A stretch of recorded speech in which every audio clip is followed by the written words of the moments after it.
Think big, think positive. Never show any sign of weakness. Always go for the throat. Buy low, sell high. Fear, that's the other guy's problem. Nothing you have ever witnessed will prepare you for the absolute carnage you're about to witness. It's Thrive Loud with Lou Diamond. Today on Thrive Loud with Lou Diamond. You can't serve from an empty glass, and that's exactly what I was doing. Get ready to Thrive Loud with Lou Diamond. Welcome, everyone, to another episode of Thrive Loud with Lou Diamond, connecting you to the most inspiring and amazing people that are thriving each and every day. Today on Thrive Loud, we have the CEO and boundaries advisor for Breakfast Leadership Incorporated, a man that brings people back to life, focused on helping individuals and leaders within corporations relearn boundaries in their work and personal lives so that they can accomplish more by doing less, which will save their careers and possibly their lives. He is an author and inspirational speaker. Thrive Loud listeners, Michael Levitt. Michael, how are you today? I am awesome, Lou. How are you today? I'm doing amazing. Michael, as I understand it, you lost your health, your job, your car, and your home all in 369 days. Michael, can you share with the Thrive Loud listeners how that happened? It happened over a series of really bad decisions that led up to it. While all of those things happened in a very short period of time, the buildup took time. And a lot of it had to do with me not taking care of myself first, both from a mental, spiritual, physical standpoint, and also not putting myself first, because you can't serve from an empty glass, and that's exactly what I was doing. So I wasn't resting, I wasn't eating well, I wasn't setting boundaries around how I spent my time. And when you work for a startup organization, and many entrepreneurs know exactly what that feels like, you put in a lot of hours because you feel that you need to in order to get the organization to the next stage. But unfortunately, if you aren't resting, the work that you're doing in hour 12, 14, and 16 is not quality work. But you keep grinding, and it builds up over time to the point where it nearly cost me my life. So if I want to dig in a little bit more, if I may, specifically, obviously, like you weren't taking care of yourself because you were overworking. Physically, what was specifically wrong? I had a blockage in one of my arteries in my heart and had a heart attack at age 40, which does qualify you to be the youngest person in the cardiac ward. And the nurses give you extra attention because you are about 30 years younger than who they usually see. So they're like, wow, what does this look like? This is interesting. And just because of the poor dietary choices that I made, which is basically the number 3 with a Coke for lunch, probably for dinner. Breakfast was the breakfast version of that, and not getting any exercise and not just, taking a break. And that builds up over time, and it definitely created a problem. Now, ironically, I was working in the healthcare industry at a primary care clinic when this all took place, and it was a startup clinic. So it's very ironic, and ironically, the EKG equipment that was hooked up to me at the clinic where I was working was equipment that I had brought.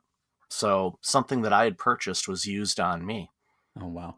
Michael, was this the I don't want to say the low point, but I say, was this the watershed moment for you that recognized you needed to completely shift the way that you're running your business, living your life, and what has led to, obviously, you helping others clearly get this message?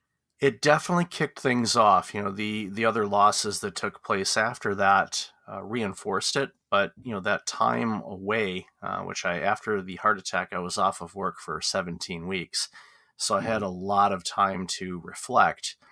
And what I've discovered during my research and the boundaries and burnout coaching and work that I do now, especially in the healthcare aspect, 9 out of 10 people that experience some type of healthcare scare or an event like this don't make any changes afterwards.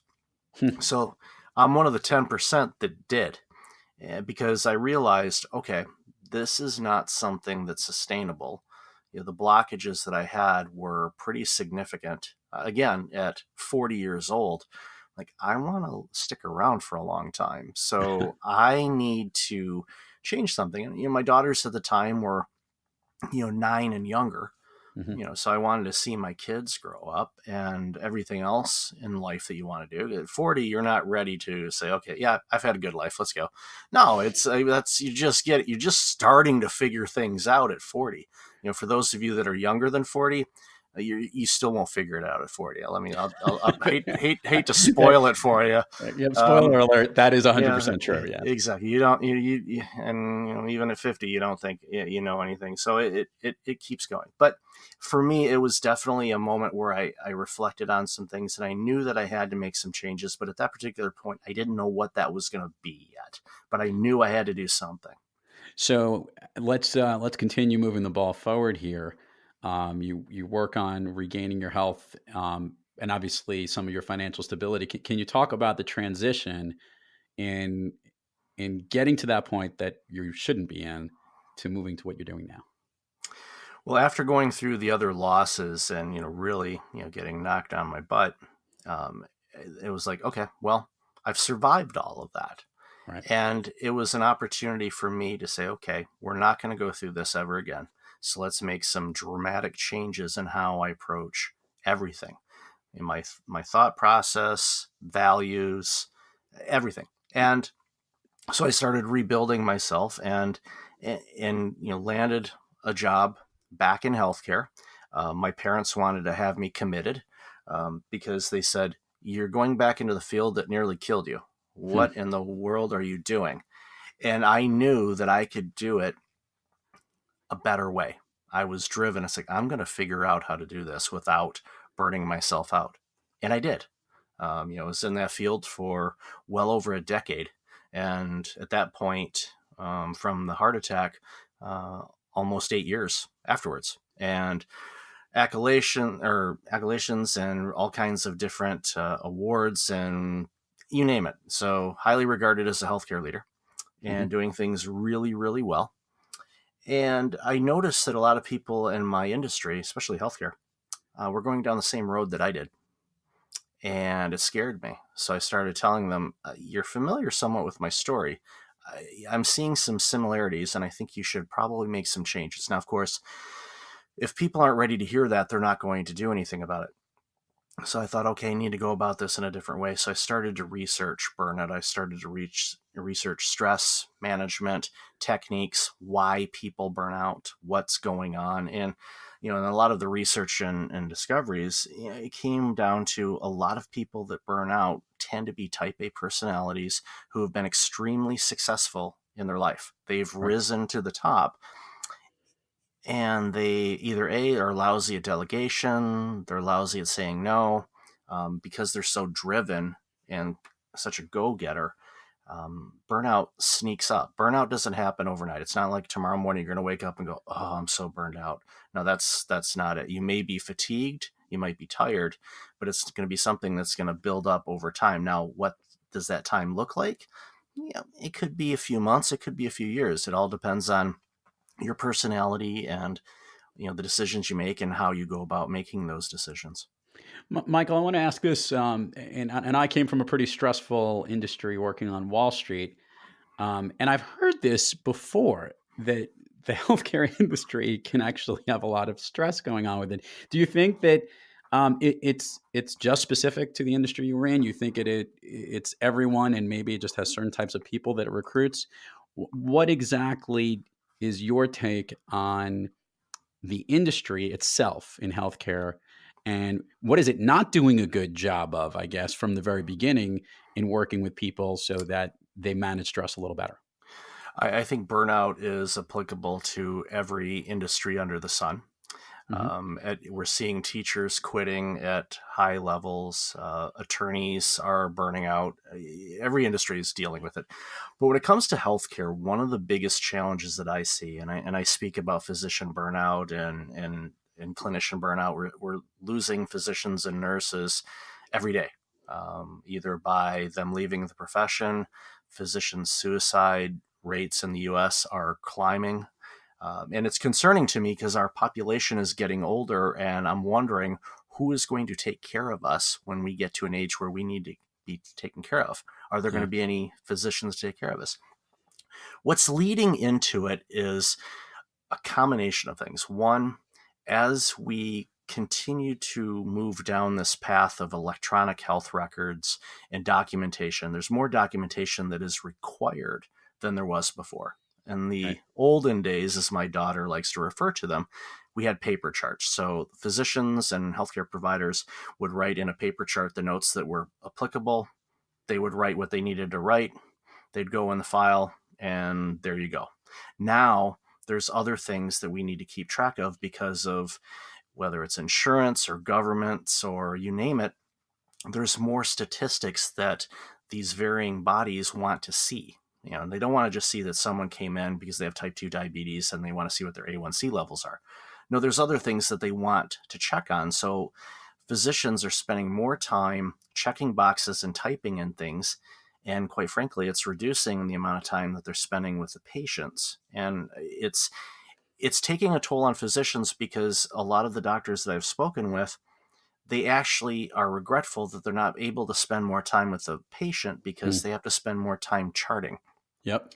So I think there needs to be a shift in how healthcare is designed in such a way where the physician, while they're seeing the patient, have somebody else do some of the charting that could be in the room or utilize technology or other things. So the physician is doing what only the physician can do. Gotcha. Help me understand a little bit about what breakfast leadership is. And I find it interesting, as you were mentioning the meal numbers earlier, that we made breakfast leadership the the ideas of what you put together and what your involvement is and how you're helping a lot of these folks really come out of this rut. And it's the only word I could think of to really help them from not burning out, but I guess from figuring out how to better manage their days, their lives, and their souls. The breakfast leadership name came a couple of reasons. One, it is my favorite meal. So I figure if I'm going to own a business, I should probably like the name of it.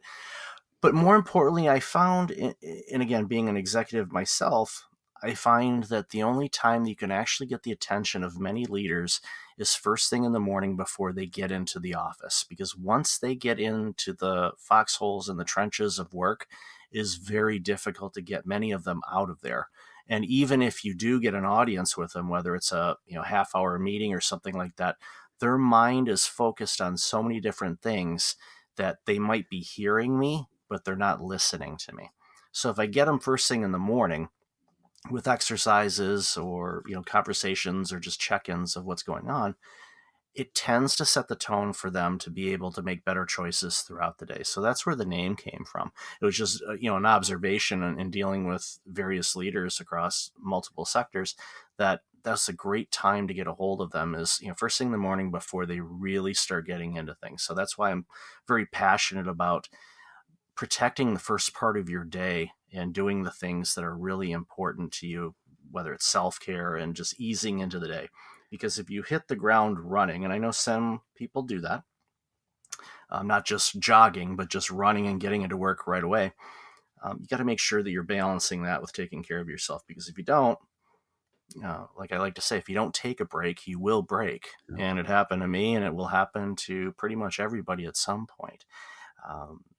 And what was the second question? Forgive me, Lou. Well, no, I'll jump back to this because you hit upon something. So let's go back with this. One, how is your health today? My health is absolutely amazing.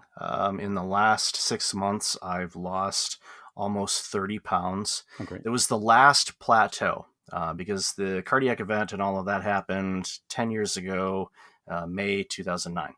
So everything else, I was making changes in my life and everything was good. Weight was the last thing. And it's difficult as you get north of 40 to lose weight. But I was able to work with a coach to really help things out. And, the back half of 2018 dropped a considerable amount of weight.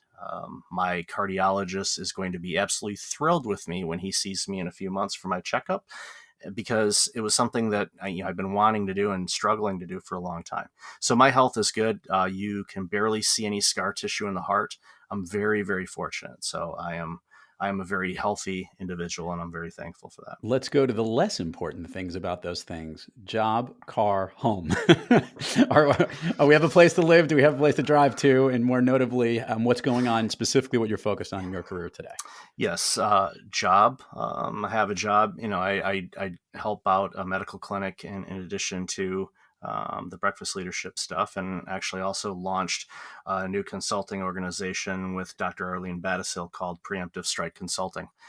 We work with HR leaders on changing employer and employee cultures, because we see 7 or 8 out of 10 people want to quit their jobs. So we're doing a lot of work in organizational assessments and things like that. And we just launched a book last week on that. So that's brand new. That was something came about that. Car. I have a vehicle. At least the last time I looked in the parking lot, it was there. It may not be there now, but I'm assuming it's still there. And it's a home. Yes, I have a bed. I don't sleep on a sidewalk, and I have a wonderful home in a very expensive city called Toronto, and I'm very fortunate. And yeah, so everything that I lost, I gained back and then some. Right. So I'm better now than I was then. So for people that are going through difficult times, no matter what it is, the bounce will be bigger and better than what you are leaving behind. If you have the right mindset, the framework, and you realize, okay, I'm going to learn from this experience, and I'm going to do whatever I can to make sure that I am better because of it. Hey there! If you're enjoying how Lou is connecting with this guest in this interview, then just imagine how impactful he can be in person. As an international speaker and consultant, Lou Diamond is all about getting organizations to thrive through the power of connecting. To learn more about how you can hire Lou to speak at your company, your conference, or your next event, head on over to loudiamond.net and click the Book Lou button to learn more. He'll truly get everyone to thrive loud. All right, let's get back to the show. Michael, I want to ask this question I ask of most of the guests on this program, and that is, when you have an off day and you're having trouble thriving and you have made like you said, a rebound or a bounce that is really just epic and so wonderful to know that you're here on this planet. But on those days that you're not churning and burning in the most efficient and balanced way you would like to, what practice do you seek, or what individual do you seek out to help yourself get back on the thriving track? What I like to do is, if I'm having one of those days where either motivation is a little low or self-doubt starts to creep in, or just quote unquote feeling sorry for myself, anything like that, and this is something I do with the people that I coach as well. I go back to a list of things that I truly enjoy doing, things that just reinvigorate me. It could be listening to music. It could be going to a particular restaurant or a coffee shop or anything. And I look at that list, and I have people next to that list write down the last time they did those things. And if it isn't within the last week, you have a problem. So I go and find something on that list. It could be, getting out of the house or out of the office, going for a walk, going to a coffee shop, grabbing a burger and a beer, which, kind of goes against my weight loss. But when you lose that, you can actually toss one of those in every once in a while, but nowhere near the amount that you can. I had a doctor tell me once, lay off the beer, drink more whiskey. And I looked at her and I went, are you actually saying that to me? I've actually had the same, Michael. I've had doctors tell me every now and then, have a glass of scotch. It's actually it's no different than having a glass of wine. Everything's in moderation, but I do love when you get it. When you get the medical referral for it, you're like, you think I could get a prescription for this? I can run this through healthcare. Exactly. I say, yeah. If I can run to Walgreens and get a prescription for Johnny Walker Black or something, yeah, I'm okay. I'm good. So that it works like that. So that's what I do is I go back to the things that I enjoy, and it could be something as looking at a note that I received from somebody or an email. And, even in recent, times, I've had, situations where it's like, oh, that's unfortunate. Oh, I don't really like that. But it happens every time that I'll get 2 or 3 notes or positive affirmations from somebody about something, or something that'll go really well. And I look at it, it's like in life, there's going to be a balance. There's going to be ebbs and flows, and just try not to attach so many emotions to the down times, and enjoy the good times. But again, try to keep it in moderation, and make it a point to just be joyful and enjoy your life every day. Especially in my situation, I remind myself, 10 years ago, I could have died and would have missed out on all of the wonderful things that I've experienced over the last 10 years and beyond. I'm thankful that I'm still here. Michael, what's the one enjoyment thing that you look to do? The thing that you say on your list, is there something specifically, whatever, meaningless, or what is that specific task?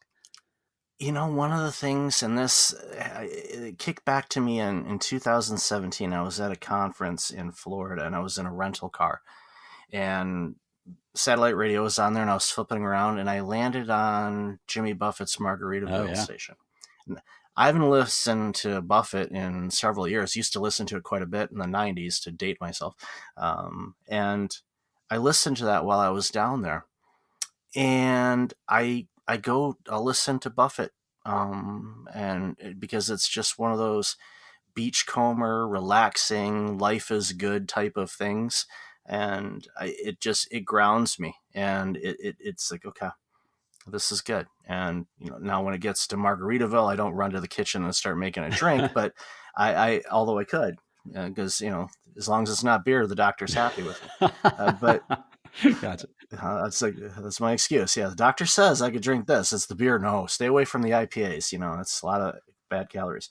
But that's usually my one go-to. Now, sometimes I'll go to a coffee shop and just be one of those weirdos and just be in the coffee shop and just sit there and drink coffee. I'm not on my phone or on my MacBook or anything like that. I'm just sitting there drinking coffee. So they probably call the police and say, we've got somebody weird in this coffee shop. They're not on a computer or on a phone or anything. What's going on here? By the way, I do like it. And just as a related note, this past December, I was with the family. We were in the Keys. We were there for a couple of days. We didn't make it all the way down to Margaritaville and Key West, but we got to hear a couple of those exact type of bands and performers play that made it, playing some Zach Brown songs and some Jimmy Buffett. Mm-hmm. And we were watching the sunset with we did have a beer. I think my wife might have had That's good. Right as the sun was going down, and just chilling and relaxing. And it is important. I think it's a great way to appreciate things you love. Right. And that's a nice thing to do. Michael, let's do this now. Let's get the administrative stuff out of the way. Share with the Thrive Loud listeners all the places people can find you, your links, your websites, your books, events coming up, anything that's on the calendar. We'll put it all in the show notes, but it always comes better when it comes directly from you. Awesome. Well, thank you for that. Best place to find me is just go to breakfastleadership.com. And there's all types of links on there. On the bottom, you'll see all my social media links on Twitter, Instagram, LinkedIn, Facebook. I also have the Breakfast Leadership podcast, so you can listen to that if you're bored out of your mind. And it's good. I enjoy doing that show as well.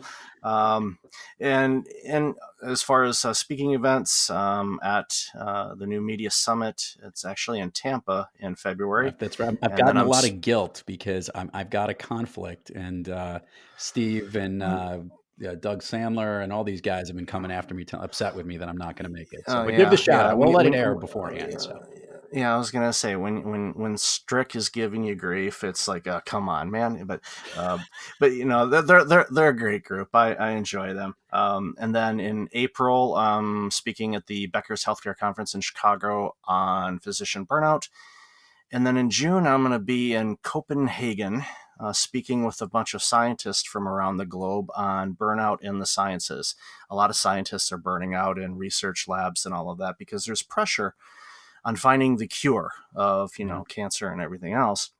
And these individuals that are extremely gifted are being asked to do a lot, and it's starting to take a toll. So the conference theme is, boundaries and whatnot. So I'll be part of a panel with a bunch of scientists. I'm not sure what some punk from Detroit is talking with a bunch of international scientists for, but they said, yes, they'll let me talk there. So I'm all for it. Michael, I look at it this way, and I think it's really interesting because we've had lots of guests, and the name, as it says about Thrive Loud, might have more of that screaming from the rooftops type of thing, or doing the extreme or pushing envelopes. I think it is just as equally important, to your point, what you're addressing is recognizing the boundaries and the balance also makes you thrive. In fact, probably is what makes you thrive and enables you to stretch at that level. And I think, look, we are so glad that you are here, and you unfortunately had to go through what you went through. But the overcoming and this bounce back, I think, is the gift not only to yourself, but I think to the world. And I think that kudos to you for staying on the track and making this your passion and really helping people. I think that is what Thrive Loud really is all about. And we really appreciate you sharing that story today. Well, I thank you, and I thank you for the opportunity to share it, because, yeah, it wasn't fun to go through it, but I'm thankful I did, because it gave me an opportunity to really find my one passion to be able to help people in a way only I can. I love it. Now, we're not letting you get out of here so quickly, Michael, because we got to get you with the signature Thrive Loud question here. Michael Levitt, your all-time favorite movie? The Dark Knight. I've been a Batman fan since a little kid. I saw Adam West twice. First in 1976 at Cobo Arena in Detroit. He was still wearing the Batman suit at that point. And then also saw him when he came up to Toronto at a conference just a few months before he passed away. So it was full circle, because I was able to see him with my daughter. So it was a really cool event. But I really like that movie because, well, Heath Ledger's performance was amazing. Yeah. And even stepping out of it from a quote unquote comic book movie and just a detective movie, you've got this antagonist that is just wreaking havoc. And just when you think you've figured him out, he does something different. And it's just the struggle that goes throughout the movie.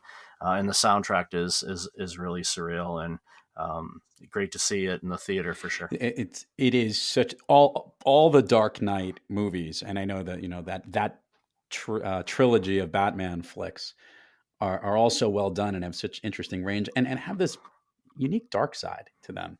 However, but you're right, the music is powerful, and Heath Ledger's performance is just unbelievable. How good he is, and a loss to this world that we don't have him anymore.